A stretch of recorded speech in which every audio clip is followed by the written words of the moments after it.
एक गांव में एक बुजुर्ग अपनी पत्नी के साथ रहा करते थे। उन्हें सब चौधरी साहब के नाम से जानते थे। लाइट भाग गई। चलो कोई बात ना, यो खेत तो भरी गया। अब घर चलूं, बहुत भूख लग रही है। चौधरी ने कुछ बना लिया होगा। फिर चौधरी साहब अपने घर वापस चले जाते हैं। चलते चलते रास्ते में उन्हें एक आदमी अपने बेटे के साथ मिल जाता है। चौधरी साहब राम राम। और ठीक ठाक हो? चौधरन कैसी है? हाँ भाई, धनिया बों जा रही है। और तू नो बता, ये तेरा छोरा स्कूल क्यों ना जावे? मैं यार कई दिन तो देख रहा हूँ बालकन के संग कंचा खेलते रहे पूरे दिन। चौधरी साहब अब तो मैं क्या बताऊँ, या को पढ़ने लिखने में मन लगे ही ना। मैं तो भेजूंगी स्कूल जावे ही ना, तो मैं सोच रहा हूँ या अपने संग खेतन में ही लगा लूँ। वह खेतन में लगा के का बैल बनावे को यार। देख धनिया, मैं तो आखिरी बार समझा रहा हूँ, कल तो तेरा छोरा स्कूल जाना चाहिए, मुँह दिखना चाहिए गाँव में। ठीक है चौधरी साहब, मैं तो समझा दियो। अब एक बार ये हुआ समझा दो, क्योंकि मेरी तो कि सुने ही ना है। हाँ भाई लाला, कल तो चुपचाप स्कूल चलो चाहिए, मुँह दिखाई मत दियो गाँव में। ठीक है बाबा, मैं कल तो जरूर स्कूल जाऊंगा। ठीक है भाई धनिया, अब मैं चलूं, चौधरन घर पे इंतजार कर रही होगी। ठीक है चौधरी साहब, राम राम।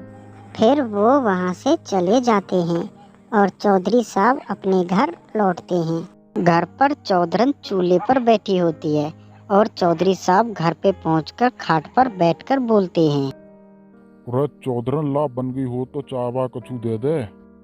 फिर चौधरन खड़ी होकर चौधरी के लिए चाय लेकर जाती है और चौधरी से बोलती है, ले चाय। और खेत वेत भर गए सब? हाँ भल्ली ये खेत, थोड़ो सो रह गो, शाम को भर आऊंगो। और तू बता। और क्या बताऊं, वो बुद्धा आयो तुमसे मिलने। मोते मिलने? हम यही सास के मोते का काम पर गो। अब यह बात है, तुम वही ते पूछ लियो जाए कि चले जाओ। बुद्धा अपने घर के सामने खाट पर बैठा होता है। तभी चौधरी वहाँ पहुँच जाता है और बुद्धा बोलता है, राम राम चौधरी साहब, आओ बैठो। हाँ हाँ भाई बुद्धा, और बता, सब बढ़िया घर में ठीक ठाक हैं सब? हाँ चौधरी साहब, मौज आ रही है, तुम्हारी कृपा तो दो दो भैंस ब्याह रही हैं। अच्छा भाई, चलो बहुत बढ़िया भाई, बहुत बढ़िया।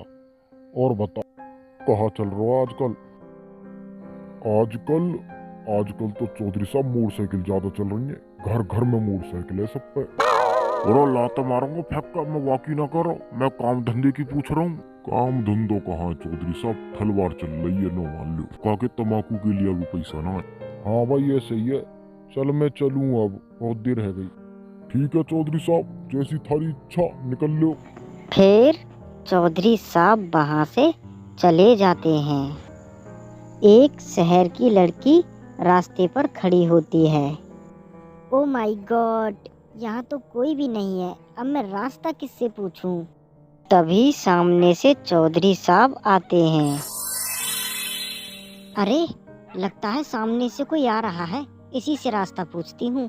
फिर चौधरी साहब उसके पास से निकलते हैं। तभी वो बोलती है, hello uncle, I need your help, you help me please.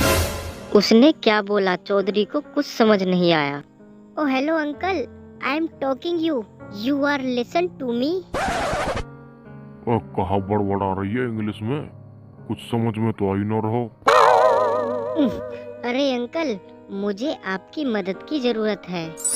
हाँ तो ऐसे बोलना, इंग्लिश में बड़बड़ाई जा रही है, या इंग्लिश विंग्लिश से बाद में ही बोल लेकर, सामने वाली की समझ में आवे ना आवे। हाँ? ये क्या कह रहे हो तुम? What are you help me please? I'm already late. देख फिर अंग्रेजी में बड़बड़ा लगी जिनका। भाई तू तो हमारी पटरी न खावे, तू तो नेक देर में अंग्रेजन बन जा। हे भगवान, कहाँ फंस गई मैं? देख लाली, मेरी बात सुन ध्यान से। मैं हूँ गांव देहात को आदमी, मुँह पे ना आवे इंग्लिश। तो जो परेशानी है हिंदी में बता, या इंग्लिश विंग्लिश से बाद में बोलती रही जो। क्या बताऊँ तुम्हें? अगर तुम्हारी कुछ समझ में आता हो तो कुछ बताऊँ भी मैं। लाली समझ में तो जब ही आवेगा जब तू हिंदी में बोलेगी, तू तो अंग्रेजन बन रही है। बस आपने बता दिया और मैंने पूछ लिया तुमसे रास्ता। फिर वो लड़की वहाँ से चली जाती है और चौधरी बोलता है, तो ना का है वो आजकल के लोगन ने, इन्हें बस अपनी अंग्रेजी बोलनी है, चाहे सामने वाली की समझ में आओ या मत आओ। चलो ठीक है जैसे भी है। चौधरी 420 तो यूं ही रहेगो अपनी ठाट बाट में।